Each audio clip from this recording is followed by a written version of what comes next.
মানিকগঞ্জবাসী কেমন আছেন? আপনাদের ভালোবাসায় আজকে আমি মুগ্ধ, আলহামদুলিল্লাহ। এই জন্য আপনাদের সকলের প্রতি আমার পক্ষ থেকে আন্তরিক মোবারকবাদ। জাযাকুমুল্লাহ খায়রান, আহসানাল জাযা। আমরা দোয়া করি আজকের এই মাহফিল যারা আয়োজন করেছেন, যারা অর্থ দিয়েছেন, সময় দিয়েছেন, শ্রম দিয়েছেন, প্রশাসনিক সহযোগিতা করেছেন, আল্লাহ পাক সকলের নেক হায়াতকে লম্বা করুন এবং দুনিয়া এবং আখিরাতে আল্লাহ পাক সুখী করুন, আমিন।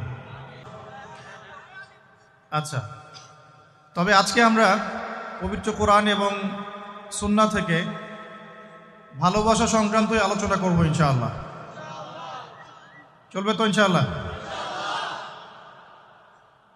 সমকালীন প্রেক্ষাপটের সাথে ভালোবাসার বিষয়টা আমি পবিত্র কোরআন এবং সুন্নাহ থেকে আমার ক্ষুদ্র জ্ঞানে উপস্থাপন করার চেষ্টা করছি ইনশাআল্লাহ তাআলা। ওয়া মা তাওফীকি ইল্লা বিল্লাহ, আলাইহি তাওয়াক্কালতু ওয়া ইলাইহি উনীব। আমি আলোচনা শুরু করতে চাই পবিত্র কোরআনুল কারীমের সূরা নাহল এর 89 নম্বর আয়াত থেকে। আল্লাহ রাব্বুল আলামিন উক্ত আয়াতে বলছেন, বা'দা আউযু বিল্লাহি মিনাশ শাইতানির রাজীম, বিসমিল্লাহির রহমানির রহিম। মহান আল্লাহ বলেন, ওয়া নাযালনা আলাইকাল কিতাবা তিবয়ানান লিকুল্লি শাই ওয়া হুদা ওয়া রাহমাতান ওয়া বুশরা লিল মুসলিমিন।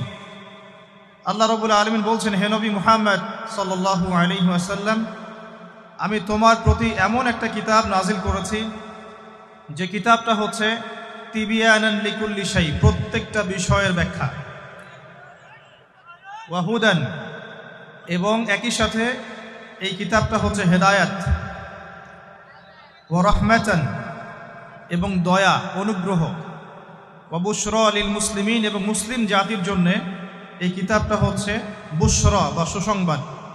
আল্লাহ পাক আল কোরআনুল কারীমকে এখানে বলছেন যে, হে নবী, আমি আপনার প্রতি এমন একটা কিতাব নাজিল করেছি, অর্থাৎ আল কোরআন, যেই কোরআন হচ্ছে প্রতিটা বিষয়ের ব্যাখ্যা। বলি সুবহানাল্লাহ। এক। 2 নাম্বার, এই কোরআন হচ্ছে হেদায়াত, পুরো মানব জাতির জন্য আল কোরআনে আছে হেদায়াত, আলহামদুলিল্লাহ। এরপর আল্লাহ পাক বলছেন, শুধু হেদায়েতই নয়, কোরআন হচ্ছে রহমা, অর্থাৎ দয়া, অনুগ্রহ, আলহামদুলিল্লাহ। এবং বুশরা লিল মুসলিমিন, যারা মুসলিম হবে, অর্থাৎ কোরআন সুন্নাহর সামনে আত্মসমর্পণ করবে, নিজের ইচ্ছাকে সমর্পণ করবে, তাদের জন্য কোরআন হচ্ছে বুশরা বা সুসংবাদ, আলহামদুলিল্লাহ। এই আয়াতের মধ্যে আমরা একটা বিষয় লক্ষ্য করি। আল্লাহ পাক বলতে চাচ্ছেন যে আল্লাহ রাব্বুল আলামিন কোরআনুল কারীমের মধ্যে প্রতিটা বিষয়ই ব্যাখ্যা করেছে। তার মানে আমরা কিভাবে ইবাদত করব কোরআনে বলা আছে, আমরা কিভাবে কোরআন তেলাওয়াত করব, তাসবিহ তাহলিল করব, জিকির আজগার করব, কোরআনে বলা আছে। আমরা কিভাবে পরিবার গঠন করব, কোরআনে বলা আছে। আমরা কিভাবে সমাজ চালাবো, অর্থনীতি চালাবো, বা পলিটিক্যাল সিস্টেমগুলো ডিল করব, নিঃসন্দেহে কোরআনে এটা বলা আছে। আমরা মানব বা মানব না সেটা ইচ্ছা, ইখতিয়ার আমাদের। এই স্বাধীনতা আল্লাহ আমাদেরকে দিয়েছেন, কিন্তু আল্লাহ পাক বলছেন, আল্লাহ রাব্বুল আলামিন আল কোরআনে প্রতিটা বিষয় ব্যাখ্যা করেছেন, বলেন সুবহানাল্লাহ। দ্বিতীয় প্রশ্ন হচ্ছে, এখন কোরআন কি শুধু কোরআন দিয়ে বুঝলেই হবে নাকি হাদিসেরও প্রয়োজন আছে? উত্তর হচ্ছে, রাসূলুল্লাহ সাল্লাল্লাহু আলাইহি ওয়াসাল্লামের সুন্নাহ এবং হাদিসগুলোর প্রয়োজন অবশ্যই আছে। দলিল, আল্লাহ পাক সূরা হাশর এর 7 নম্বর আয়াতে বলছেন, ওয়া মা আতাকুমুর রাসূলু ফাখুযু। রাসূলুল্লাহ সাল্লাল্লাহু আলাইহি ওয়াসাল্লাম তোমাদেরকে যা যা দিয়েছেন সব গ্রহণ করো। এটা নিয়ে বাকবিতণ্ডা করো না। রাসূল যা যা দিয়েছেন সব নিয়ে নাও, চুপচাপ নিয়ে নাও। ওয়া মা নাহাকুম আনহু ফান্তাহু। রাসূলুল্লাহ সাল্লাল্লাহু আলাইহি ওয়াসাল্লাম যা যা থেকে নিষেধ করেছেন চুপচাপ ছেড়ে দাও। এখন রাসূল যা দিয়েছেন এবং যা থেকে নিষেধ করেছেন এটা আমরা পাচ্ছি হাদিসের মধ্যে। কোথায়? হাদিসে। অর্থাৎ কোরআন এবং হাদিসকে মিলেই হলো ইসলাম। আর এই ইসলামকে আল্লাহ পাক বলছেন আল্লাহর কাছে একমাত্র গ্রহণযোগ্য দিন বা কমপ্লিট কোড অফ লাইফ, জীবন ব্যবস্থা। আল্লাহ পাক আরও বলছেন, এই ইসলাম ছাড়া অন্য কোনো দিন আল্লাহর কাছে গ্রহণযোগ্য নয়। কেউ যদি ইসলাম ছাড়া অন্য কোনো দিন তালাশ করে, কশ্চিনকালেও তার কাছে কোনো আমল কবুল করা হবে না। আল্লাহ পাক এটাও বলছেন সূরা মাঈদার 3 নম্বর আয়াতে গিয়ে, যে কোরআন এবং সুন্নাহ কেন্দ্রিক এই ইসলাম হচ্ছে একটা পরিপূর্ণ দিন, যেখানে সংযোজন বা বিয়োজনের কোনো সুযোগ নাই। এখন আল্লাহ পাকের কথা যদি সত্য হয়, তাহলে আমরা যে বিশ্বে বসবাস করছি, এই বিশ্বেরও প্রতিটা বিষয়কে কোরআন সুন্নাহ দিয়ে ব্যাখ্যা করা যাবে কিনা? এই বিশ্বে আমরা দেখছি জালেমদের উত্থান, মজলুমদের আর্তনাদ। এটা কোরআন সুন্নাহয় আছে কিনা? তাহলে এই বিশ্বে আমরা দেখছি আল্লাহ রাব্বুল আলামিনের যে বিধান, লা ইলাহা ইল্লাল্লাহ এর যে ভিতরের একটা অর্থ, যে আল্লাহ পাকের বিধান ছাড়া কোনো বিধান চলবে না, অথচ আমরা বিশ্বে দেখছি যে আল্লাহর বিধানকে পাশ কাটিয়ে মানুষের রচিত বিধান দিয়ে বিশ্ব চালাচ্ছে। এই সমস্যার সমাধান কোরআনে আছে কি নাই? আমরা এখনকার বিশ্বে যে দেখছি আল্লাহ পাকের হালাল অর্থনীতি বাদ দিয়ে আমরা সুদভিত্তিক অর্থনৈতিক সিস্টেম গ্রহণ করেছি, এর সমাধান কোরআন এবং সুন্নাহয় আছে কি নাই? আমরা এখন দেখি চলমান বিশ্বে কিয়ামতের আলামতগুলো একটা একটা করে আবির্ভূত হচ্ছে। যত দিন যাচ্ছে সমাজের মধ্যে ফিতনা ফাসাদ বাড়ছে। তাহলে এই সমস্যাগুলোর সমাধান কোরআন সুন্নাহয় আছে কি নাই? আমরা এখন দেখছি পরিবারগুলোর মধ্যে পারিবারিক ভাঙন বেশি হচ্ছে, সামাজিক মূল্যবোধের অবক্ষয় ঘটছে, যুব সমাজের মধ্যে মাদকের ব্যাপক প্রচার ঘটছে, মেয়েদের মধ্যে বেপরদামি ছড়িয়ে পড়ছে, নামাজি ব্যক্তির সংখ্যা কমছে, নারায়ে তাকবীর আল্লাহু আকবার বলার লোক পাওয়া যাচ্ছে, কিন্তু নামাজ পড়ার জন্য 5 ওয়াক্ত নামাজে মসজিদে লোক পাওয়া যাচ্ছে না। আমরা দেখছি কোরআন পুড়িয়ে দিলে মানুষের আত্মসম্মানে লাগছে ঠিকই, কিন্তু সেই কোরআন তার বাসায় পড়ে আছে, তেলাওয়াত করার ফুরসত মিলছে না। এই সমস্যাগুলোর সমাধান কোরআন সুন্নাহয় আছে কি নেই? তাহলে নিঃস্বার্থ ভালোবাসা কাকে বলে আর জেনার স্বার্থের ভালোবাসা কাকে বলে, এই বিষয়গুলোর ব্যাখ্যা কোরআন সুন্নাহয় থাকবে কিনা? আল্লাহ পাক কোরআনে বলছেন, আমি আল কোরআনে প্রতিটা বিষয়কে ব্যাখ্যা করেছি।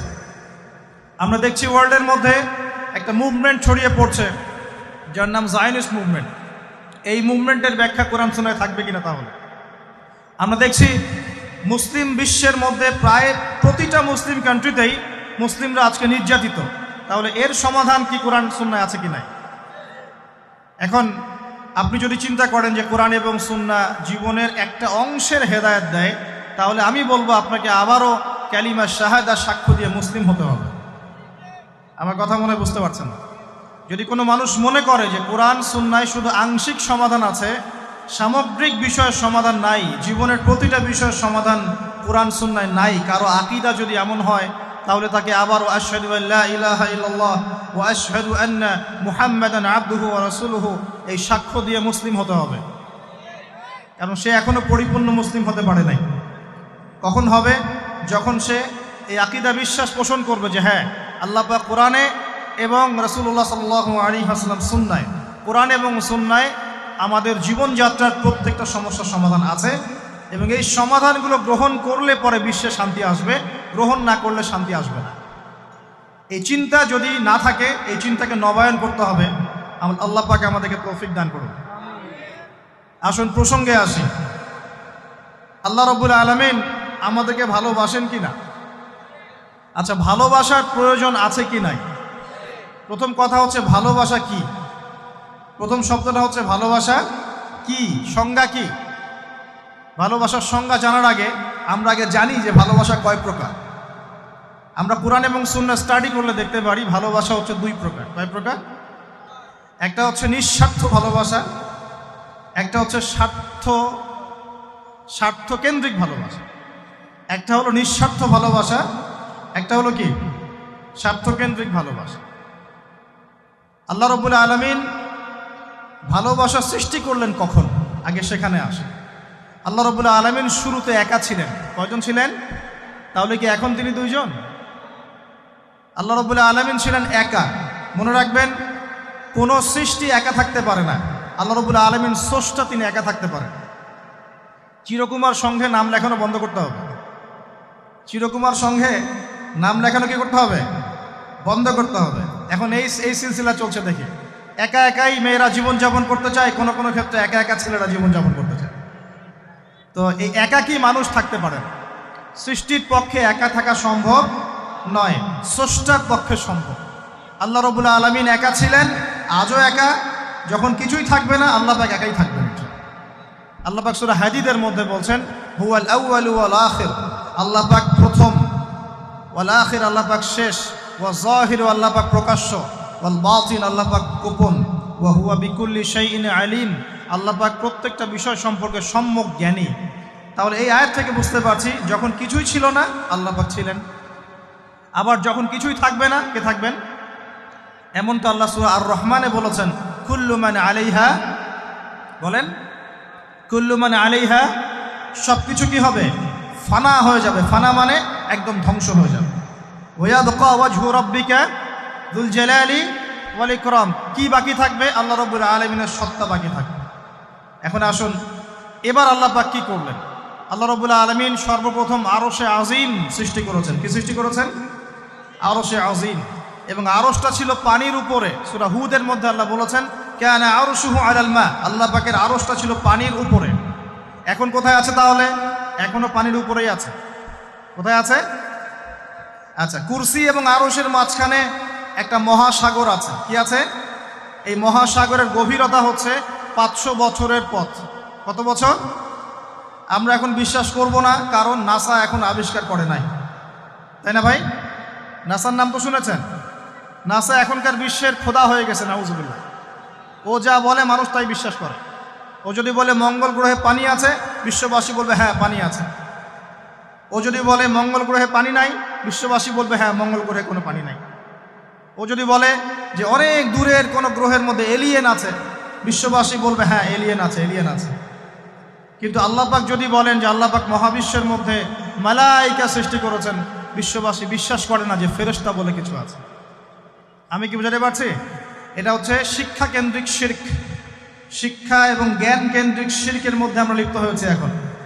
বিজ্ঞানকে কোনো কোনো ক্ষেত্রে আমরা ইলাহের আসনে বসিয়েছি। বিজ্ঞান যা বলে তাই চোখ বন্ধ করে বিশ্বাস করে, আর বিজ্ঞান যা বলে না মানুষ বিশ্বাস করে না। আল্লাহ পাকের কথা বিজ্ঞানের অনুকূলে হোক আর প্রতিকূলে হোক মানুষ দেখতে চায় না। যেমন একটা এক্সাম্পল দিচ্ছি, যদি এখনই সায়েন্স বলে যে আগামী 10 বছরের মধ্যে বিশ্বে বিভিন্ন জায়গায় বড় বড় সিরিজ ভূমিকম্প হতে পারে, 99% মানুষ বিশ্বাস করা শুরু করবে না? কিন্তু নবী সাল্লাল্লাহু আলাইহি ওয়াসাল্লাম বলছেন, বাইনা ইয়াদাই সাআ, কিয়ামতের আগে আগে আসবে মুতানুন শাদীদ, মহামারী। কিয়ামতের আগে কি আসবে? মহামারী। মুতানুন শাদীদ মানে বড় মহামারী, লম্বা বড় মহামারী, কঠিন মহামারী, শাদীদ। ওয়া বা'দাহু, এবং মহামারীর পরে আসবে সানাওয়াতু জালাজিল, ভূমিকম্পের বছরগুলো। ভূমিকম্পের বছর নয়, ভূমিকম্পের বছরগুলো। মানুষ বিশ্বাস করবে না। মানুষ 80% মানুষই বিশ্বাস করবে না, খালি মুসলিমরা বিশ্বাস করতে পারে, অন্যরা বিশ্বাস করবে না। কিন্তু সায়েন্স যদি বলে আগামী 10, 20, 30 বছরের মধ্যে বিশ্বজুড়ে ভূমিকম্পের সিরিজ হবে, মানুষ বিশ্বাস করবে। তার মানে আমরা আমাদের বিশ্বাসের ক্ষেত্রে একটা শিরক করছি। শিক্ষা এবং জ্ঞানতাত্ত্বিক ক্ষেত্রে আমরা একটা শিরক করছি। আমরা কোনো কোনো ক্ষেত্রে সায়েন্সকে ইলাহের আসনে বসিয়েছি, এটা শিরক হচ্ছে, এটা একটা শিরক হচ্ছে। আসুন, আল্লাহ রাব্বুল আলামিন আরশ সৃষ্টি করার পরে সৃষ্টি করেছেন কলম। কি সৃষ্টি করেছেন? কলম। আল্লাহ পাক বলেছেন কলমকে উকতুব, তুমি লিখো। কলম বলেছে মাযা আকতুব, আমি কি লিখবো? আল্লাহ বলেছেন কিয়ামত পর্যন্ত যা হবে সব লিখে ফেল। লাউহে মাহফুজের মধ্যে আল্লাহ পাক এই কলমের দ্বারা কিয়ামত পর্যন্ত যা হবে সব লিখে ফেলেছেন। তো প্রিয় যুবক ভাই, চাকরি নিয়ে এত হতাশায় পড়ার কোনো কারণ নাই। রিজিকের সন্ধানে এত হতাশায় পড়ার কোনো কারণ নাই। রিজিক যা আছে তাই পাবেন, আপনার রিজিক লেখা হয়ে গেছে। এরপরে সাউন্ড কমান টানবাম থেকে। এরপরে মানুষ যখন মায়ের গর্ভে ছিল, বয়স ছিল 4 মাস 10 দিন। কতদিন? 4 মাস 10 দিন। আল্লাহর পক্ষ থেকে ফেরেশতা রূহ নিয়ে এসেছেন। ফেরেশতা বলে কি কিছু আছে? বিশ্বাস করেন? কিন্তু ফেরেশতা তো চোখে দেখা যায় না, তাহলে কেন বিশ্বাস করেন? যখন মুসলিমরা কোনো কিছু না দেখে বিশ্বাস করা শুরু করেছে, তখন এই বিশ্বাসটার একটা নাম দিয়েছে পশ্চিমারা। এই বিশ্বাসটার একটা নাম দিয়েছে পশ্চিমারা। এই বিশ্বাসটার নাম কি জানেন? এই বিশ্বাসটার নাম তারা দিয়েছে ধর্মান্ধতা। মানে কি? এর মানে কি? মানে আপনি ফেরেশতা তো দেখেন না, বিশ্বাস করেন কেন? তার মানে আপনি অন্ধ, তার মানে আপনি ধর্মান্ধ। বুঝতে পারছেন? এখন আমাকে বলেন যে এই ফেরেশতায় যদি কেউ বিশ্বাস না করে, সে কি মুমিন হতে পারবে? সে কি মুসলিম হতে পারবে? ইমানের যে 6টা পিলার, আল্লাহ বিশ্বাস, ফেরেশতা মণ্ডলীতে বিশ্বাস, আসমানি কিতাবে বিশ্বাস, নবী রসুলগণে বিশ্বাস, পরকালের জীবনে বিশ্বাস, আর ভাগ্যে বিশ্বাস, এই 6টার কোনোটাই কি দেখা যায়, ছোঁয়া যায়, উপলব্ধি করা যায়? কঠিন তরল বায়বীয় পরীক্ষা করা যায়, বা ল্যাবরেটরিতে গবেষণা করে পরীক্ষা করা যায়? তো যেহেতু আমরা এগুলো না দেখেই বিশ্বাস করি, এই কারণে পশ্চিমারা আমাদেরকে বলে তারা ধর্মান্ধ। এখন উত্তর কী হবে আপনার? উত্তর হচ্ছে এই যে আল্লাহ পাক আমাকে যে জ্ঞান দিয়েছেন, আল্লাহ পাক আমাকে যে লিমিটেড জ্ঞান দিয়েছেন, এই জ্ঞান দিয়ে আমি আগামীকাল কি হবে সেটা বলতে পারি না। বলতে পারি? যে মানুষের জ্ঞান এতই ক্ষুদ্র যে আগামীকাল তার সাথে কি হবে সে বলতে পারে না, সেই মানুষের পক্ষে কি এই অদৃশ্যের জগৎ সম্পর্কে এত গভীর জ্ঞান লাভ করা সম্ভব? মানুষের জ্ঞান কি অসীম না আল্লাহ পাকের জ্ঞান অসীম? এখন সেই অসীম সত্তার পক্ষ থেকে যখন কোনো ওহী আসে, কোনো তথ্য সংবাদ আসে, তাহলে আমি কি সেই জ্ঞানকে পেনিট্রেট করতে পারবো? বরং আমার উচিত হবে সেই তথ্যকে বিশ্বাস করা এবং তার সামনে আত্মসমর্পণ করা। তাহলে আমি ধর্মান্ধ হয়ে সবচেয়ে স্মার্ট মানুষ হয়েছি। যারা আল্লাহ পাকের ওহীতে বিশ্বাস করে সে হচ্ছে সবচেয়ে স্মার্ট মানুষ। কিয়ামতের মাঠে কে কোথায় দাঁড়াবে, কার হাসর কোথায় হবে, কে জান্নাতে যাবে কে জাহান্নামে যাবে, আমি কি বলতে পারবো? কার সাথে কোন ফেরেশতা আছে, কার সাথে কি আকৃতির শয়তান আছে, শয়তান তাকে কিভাবে ওয়াসওয়াসা দেয়, কবরে কি আযাব হয়, আত্মা কাকে বলে, স্বপ্নে মানুষ কেন দেখে হাসে কাঁদে, স্বপ্ন কিভাবে সত্যি হয়, এরকম অনেক প্রশ্ন আছে গায়েবের। এগুলোকে আমরা ব্যাখ্যা করতে পারবো? অতএব গায়েবে বিশ্বাস না করলে কেউ মুমিন হতে পারে না। আর আল্লাহ রাব্বুল আলামিন এই গায়েবের খবর জানেন। এই গায়েবের খবর থেকে আল্লাহ আমাদেরকে যতটুকু তথ্য দিয়েছেন এতটুকু আমরা জানি, এর বেশি আমরা জানি? আচ্ছা, মায়ের গর্ভে যখন সন্তান, তখন ফেরেশতা লিখে দিচ্ছেন এক, তার হায়াত কতটুকু হবে, ব্যাস লেখা হয়ে গেছে। লেখা হয়ে গেছে মানে যা হায়াত, যা অপচয় করেছেন তো করেছেনই। এখন সারা জীবন যদি মাথাটা ঠুকরে ঠুকরে কাঁদেন, তাও ওই অপচয়কৃত দিনগুলো ফিরে আসবে না। শিক্ষা নেবেন না এখান থেকে? 30 বছর চলে গেছে মানে 30 বছর আল্লাহর নাফরমানি করেছেন, সারা জীবন মাথা ঠুকরে কাঁদলেও ওই 30 বছর ফিরে আসবে না। আসবে যুবক ভাই? অতএব কি করা উচিত? ফিরে আসা উচিত নাকি এভাবেই চলতে থাকবে? লিখা হয়ে গেছে, বাড়বেও না কমবেও না। 2, রিজিক কি কি পাবেন, আপনার রিজিক সব লেখা হয়ে গেছে। এখন আপনারা কি রিজিকটাকে হালাল পথে চাচ্ছেন না হারাম পথে? যদি হালাল পথে চান ওই অ্যামাউন্ট অফ রিজিকই পাবেন, যদি হারাম পথে চান ওই রিজিকই পাবেন, এর বাইরে যাবে না। রিজিক যাবে, যাহলে সবর করেন, আল্লাহ পাক হালাল পথেই রিজিক দিবে ইনশাআল্লাহ তাআলা। রিজিক বৃদ্ধির জন্য কিছু আমল আছে, তার মধ্যে শ্রেষ্ঠ আমল হচ্ছে নামাজ, এর সাথে চাশতের নামাজ পড়া। চাশত মানে সালাতুদ দুহা, এর আগে ইশরাকের নামাজ আছে। রিজিক বৃদ্ধির জন্য আত্মীয়তার সম্পর্ক বজায় রাখতে হয়, আত্মীয়তার সম্পর্ক বজায় রাখলে রিজিক প্রশস্ত হবে। বেশি বেশি যে আল্লাহ জিকির করে এবং কোরআন তেলাওয়াত করে তার রিজিক বাড়ে আলহামদুলিল্লাহ, এবং যে আল্লাহর রাস্তায় খরচ করে তার রিজিক বাড়ে। এই রিজিক বাড়ার কিছু পলিসি আছে। সবচেয়ে শ্রেষ্ঠটা হচ্ছে নামাজ, আল্লাহর জিকির তেলাওয়াত। এরপর আমলের মধ্যে আত্মীয়তার সম্পর্ক বজায় রাখা। নবীজি বলছেন কেউ যদি চায় যে তার রিজিকটা লম্বা হোক, হায়াতটা লম্বা হোক, সে যেন আত্মীয়তার সম্পর্ক বজায় রাখে। আত্মীয়তার সম্পর্ক এখন আস্তে আস্তে নষ্ট হয়ে যাচ্ছে না? খেয়াল করে দেখেন, আত্মীয়তার সম্পর্ক আপনি বজায় রাখবেন। মনে রাখবেন, আমি বারবার একটা কথা বলেছি আপনাদের ওয়াজ মাহফিলে, যে পৃথিবীতে যে কাজই করবেন আল্লাহর সন্তুষ্টির জন্য করবেন। আত্মীয়তার সম্পর্ক বজায় রাখবেন আল্লাহর সন্তুষ্টির জন্যে, তাদের কাছে কিছু পাওয়ার আশায় না। যখনই আপনি কারো কাছে কিছু পাওয়ার আশা করবেন আপনি কষ্ট পাবেন। যখনই কারো কাছে কিছু পাওয়ার আশা করবেন আপনি কষ্ট পাবেন। কারো কাছে এত বেশি পাওয়ার আশা করবেন না।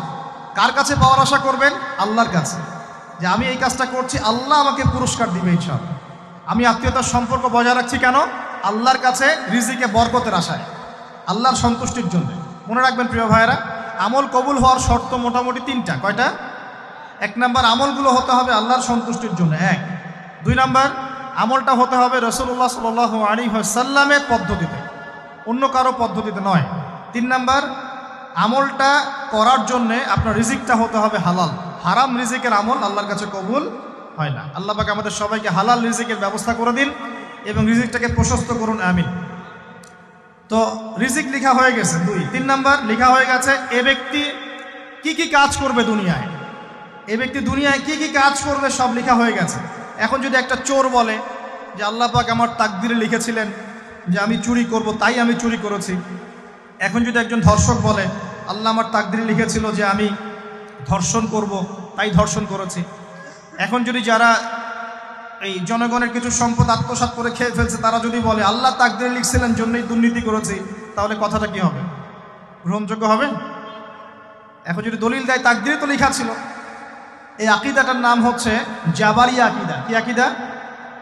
জাবারিয়া। এমন একজন ব্যক্তি উমর রাদিয়াল্লাহু আনহুর দরবারে এসেছিল, চোর চুরি করেছে, ধরা পড়েছে। উমর রাদিয়াল্লাহু আনহু বলেছেন হাত কেটে ফেলো। তখন সে বলছে যে আমার হাত তো কাটা যাবে না। কেন? আল্লাহ পাক তাকদীরে লিখেছেন আমি চুরি করব, তাই চুরি করেছি।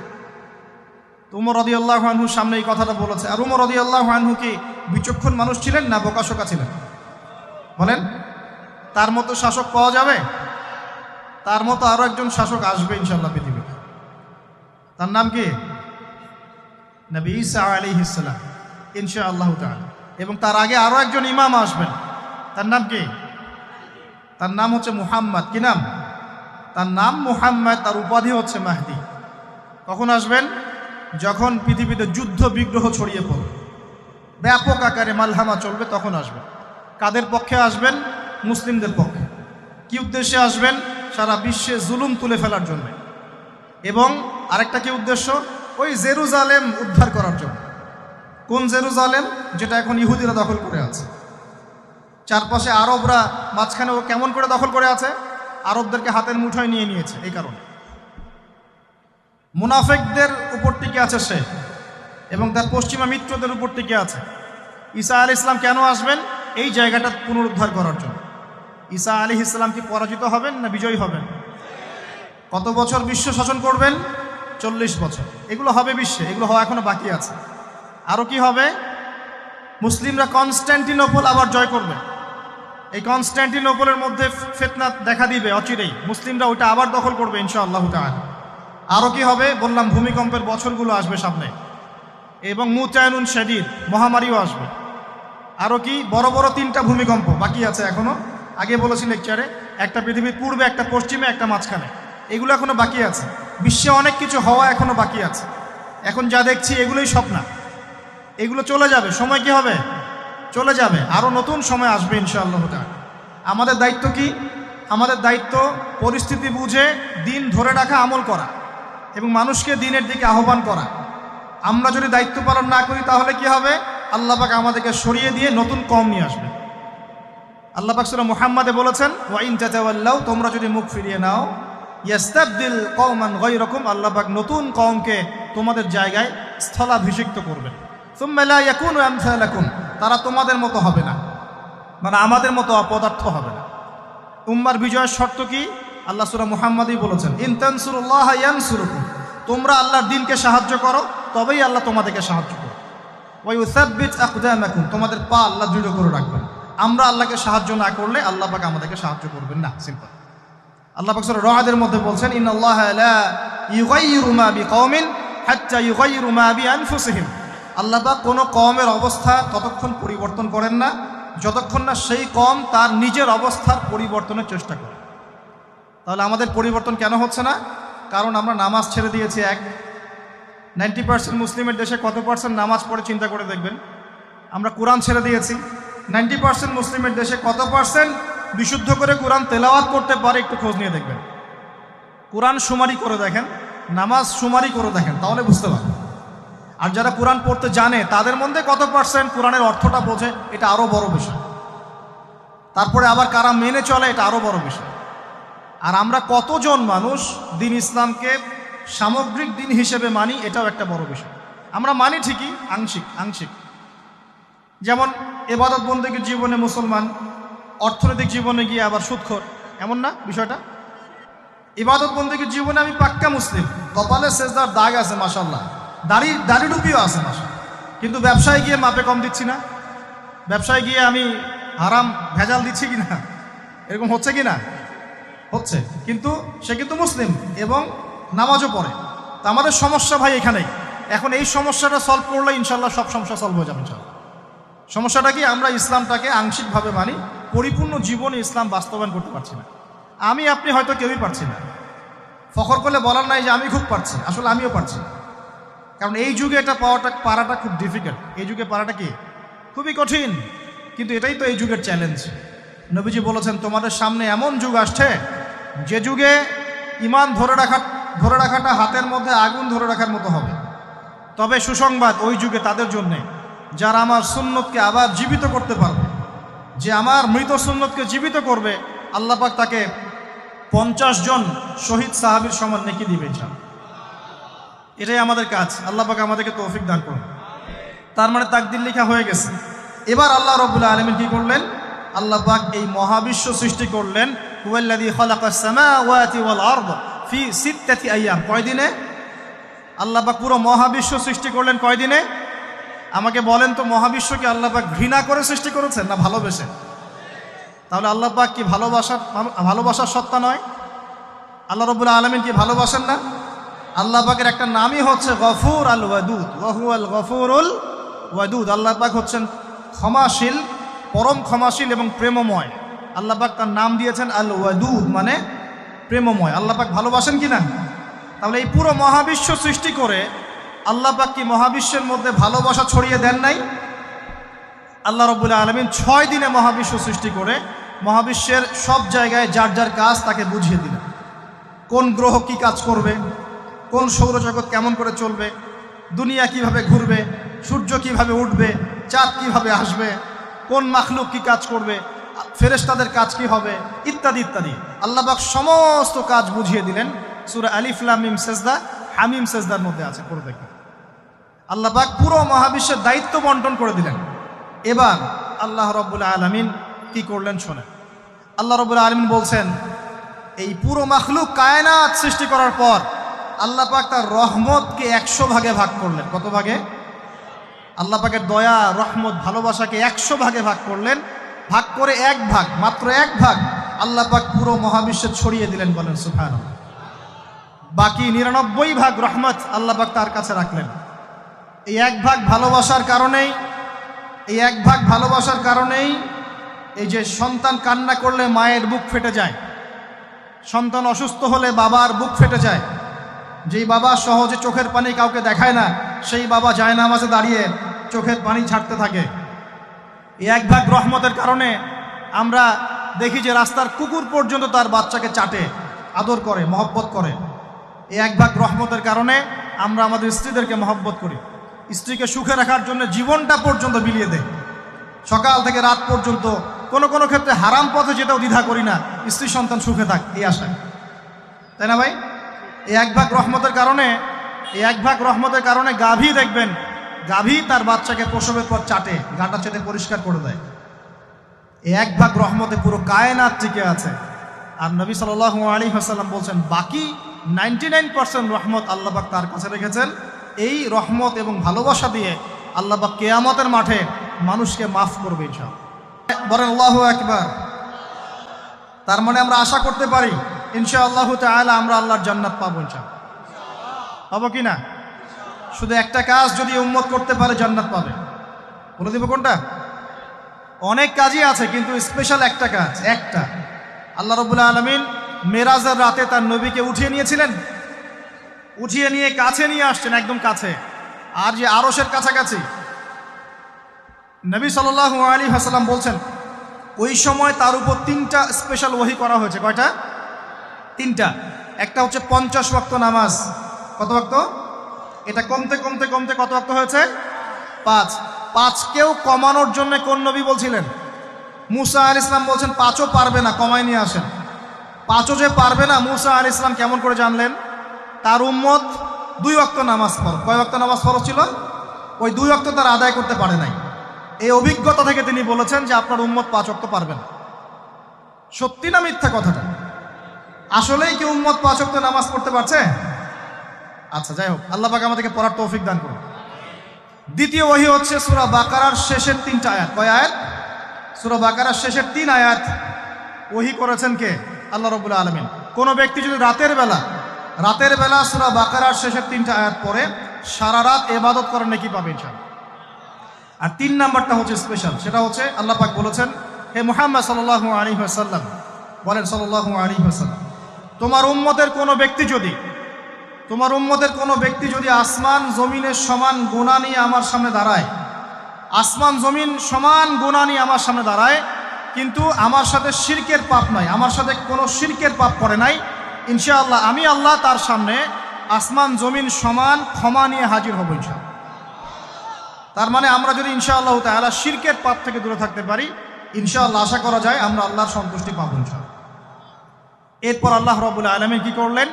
আল্লাহ রাব্বুল আলামিন পুরো মহাবিশ্ব সৃষ্টি করে সব দায়িত্ব ভাগ করে দিলেন। ভাগ করে দেওয়ার পরে আল্লাহ পাক জান্নাত জাহান্নাম সৃষ্টি করেছেন কিনা? আচ্ছা, জান্নাত এবং জাহান্নাম কার কার জন্য সৃষ্টি করেছেন বলেন? জিন আর মানুষ। আচ্ছা, এখন জান্নাতের চেয়ে কি শান্তির কোনো জায়গা আছে? আচ্ছা, এই জান্নাত কার জন্য সৃষ্টি করেছেন? জিন আর মানুষ। আচ্ছা, তাহলে আল্লাহ পাক মানব জাতিকে ভালোবাসেন কিনা? ভালোবাসেন কিনা?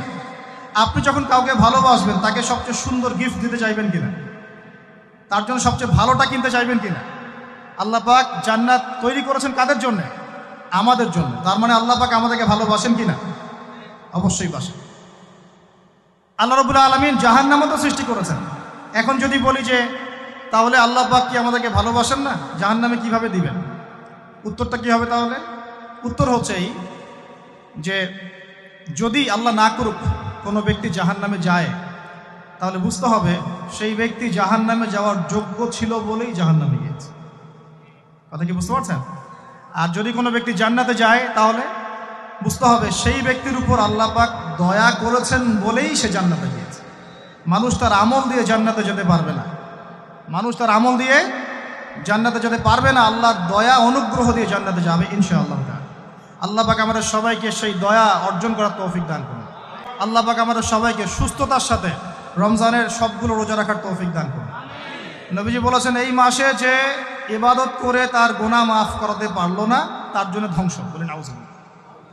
আমরা তো রমজান আসার আগে দুনিয়াবি প্ল্যান করছি, রমজানে কিভাবে ব্যবসায় উন্নতি করব, রমজানে কিভাবে বেশি লাভ করব। হ্যাঁ, তো রমজান মাস হচ্ছে ইবাদতের মৌসুম। আল্লাহ পাক আমাদের সবাইকে রমজান মাসে 5 ওয়াক্ত নামাজ পড়ার তৌফিক দান করুন, কোরআন তেলাওয়াত করার তৌফিক দান করুন, কোরআন বুঝে পড়ার তৌফিক দান করুন, তারাবির নামাজ জামাতে পড়ার তৌফিক দান করুন এবং বেশি বেশি মানুষকে ইফতার করানোর তৌফিক দান করুন। যাদের জাকাত ফরজ হয়েছে জাকাত দিচ্ছেন না, আল্লাহর ওয়াস্তে রমজান মাসে জাকাত দিয়ে দিবেন ইনশাআল্লাহ। আর আমি কিন্তু আগেই বলেছি রমজান মাসে ভাই দ্রব্যমূল্যের দাম কিন্তু খুব চড়া ওঠানামা করবে। অতএব যাদের সামর্থ্য কম তাদের ঘরে ইফতার পৌঁছে দেওয়ার দায়িত্ব কার? যে আমাদের। যাদের সামর্থ্য আছে তারা, যারা সামর্থ্যবান নয় তাদের ঘরে ঘরে মাসের বাজার পৌঁছে দেবেন ইনশাআল্লাহ। আল্লাহ পাক তৌফিক এনায়েত করুন বলি আমি।